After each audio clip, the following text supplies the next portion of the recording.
Hey guys, what is up? Welcome back to the channel. It's another episode here on Custom Car Bros. And in this episode, I'm going to show you guys how to get a little Chinese 110cc or even a 50cc engine to run. So first off, you're going to probably need a wiring kit, maybe a carburetor, because this one is missing, maybe even some throttle cables, depending on what your quad has. Now this quad's missing the whole front axle, which will make it perfect for a drift track. So that's what we're going to do with this. So stay tuned. But first off, we're going to go ahead and bolt on the carburetor. So let's go ahead and I'll show you how to do it. Alright guys, to start off, you're going to want to mount your carburetor to your mounting bracket. Now most quads will come with them, but this one, it has missing a whole bunch of stuff. So anyways, we're going to go ahead and mount this on. So first off, you're going to need to find some bolts that'll fit in each side. You can probably buy them with a full complete with the neck and stuff, but I just didn't, so I'm going to go ahead and find some bolts and put them in here, and then we'll go ahead and actually mount these with the bolt holes to the actual motor. So let's go ahead and jump right in. Alright, so we got it mounted, so let's go ahead and actually mount it to the main quad. So I have this in here to protect it from actually getting dirt and stuff inside of this, because I've had this quad, like I said, for a really long time. So let's go ahead and mount it all up. But since this is going to be turned into a drift track, I'm going to flip it this way.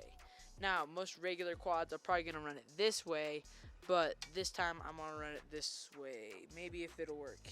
Actually, never mind. We are hitting right here, so we're going to have to just keep it this way, which will be fine. It doesn't really matter. So let's go ahead and continue.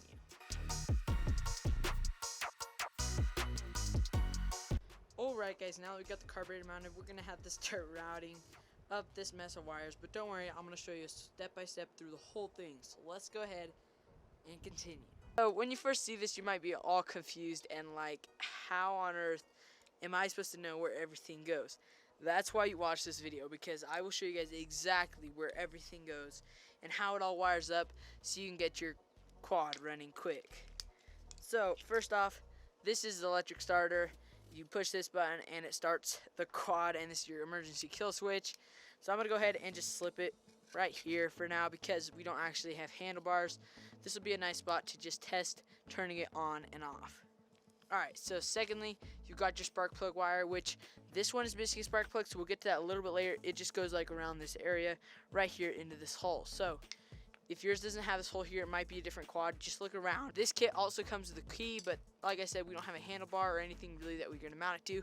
So we'll just leave this hanging wherever it ends up. So we'll just leave it there, wherever it's at. Now, this is kind of where wiring might get confusing. So we got this thing right here, and most quads have slabs and spots that you can like actually like grip this stuff on and it'll stay on. For instance, the mini monster truck does, but this thing does not. So we're also just going to kind of leave this in this spot for now. Just leave it where it's at, because I'm not sure what to do with it yet. So you're also going to have a box that should look kind of like this, as well as your CDI box, which is this thing right here. Now it's kind of rectangle shaped, and it's always got a green plug. This is a 5-wire. Yours might be different, but make sure that you don't replace this, because this is usually not it. And you've got your starting coil, which connects to your spark plug, which connects to TDI box, which connects to everything else. So I'm going to go ahead and show you guys more in depth how to wire this thing entirely. Alright guys, so up here towards the engine, or the top of the engine, you've got your cooling coil thingies, and this is where your spark plug will go.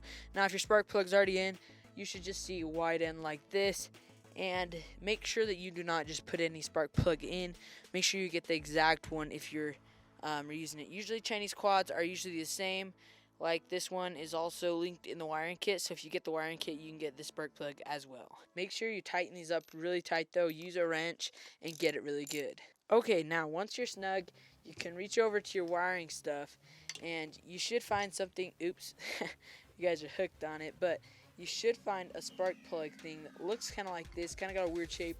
If you use the kit that I linked below, it'll definitely slip right on, and it should just, yeah, slip on. You should hear some clipping. Make sure it can't go any further. Make sure it's not crooked, because that might mess you up. You should hear a clicking sound. So it might even be a couple clicking sounds, and it's alright. You did not break it if you hear those sounds. You just got it working. Alright guys, so this is the point where we actually started wiring stuff together.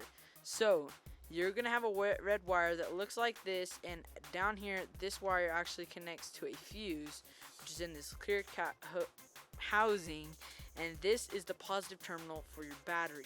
So that's going to come along right here and connect right here to this little coil thingy, and you're going to have positive going in right here, and out the other side, you're supposed to have your motor hookup. Now, this is not made for this kind of setup, so what we're going to need to do is cut the wires, get some crimping stuff, and maybe crimp this onto here. Now, since there's two wires, that means that there's a positive and a negative, which negative equals ground. So we're going to ground one to the chassis, and we're also going to go ahead and hook one up to the positive. Alright guys, so you should have over here on the other side, down here below, this is actually the starter right here, but you should have a wire in your wiring kit that's black like this and crimped, and if you follow the wire, it goes all the way to the other negative battery terminal. Now this terminal has a green one and a black one. The black one is actually this wire right here, so we're gonna go ahead and replace the wire that grounds right here, the green one, to the starter with this black one, and that should get it working. So let's go ahead and test that. Alright guys, so we went ahead, and now if you follow this wire right here, it connects right here, back here, right here. Anyways, but you're gonna connect it to these 5 wires that you have that come from the kit, and they're already like with this weird connection, and they should connect with your magnetic thing that's in here, and you're gonna have to put these all together, color combination them, or color match them if you can. If you don't have the same color, then you can go ahead and just kind of guess. Now this is one of the most important parts of the quad, because this will allow it to not start if you do not get this right. So make sure you get it right, because then it will start. So let's go ahead and continue. Alright guys, so we got it all wired up color to color, and it's working really good. So now we're gonna go ahead and remove this, take off this, and now we got to try to remove the inside things. Now there's this cylinder thing, and it's what actually lifts up and lets gas in and air in. So we need to pull it out. It's right inside there. So I'm going to try it and see if we can get it. Alright guys, once you get it out, it should look like this. Just a needle attached to a little plastic floaty thing. Alright guys, so the next step is to hook up your battery. So I just went ahead and put ground to ground and positive to positive. And then if we come right on over here, and we hit our electrical start button, it is now cranking. It was not doing that. I took off this metal plate way over here on the other side where those wires come out, and I actually went ahead and turned the entire engine a couple times to this way, and it actually went ahead and unlocked.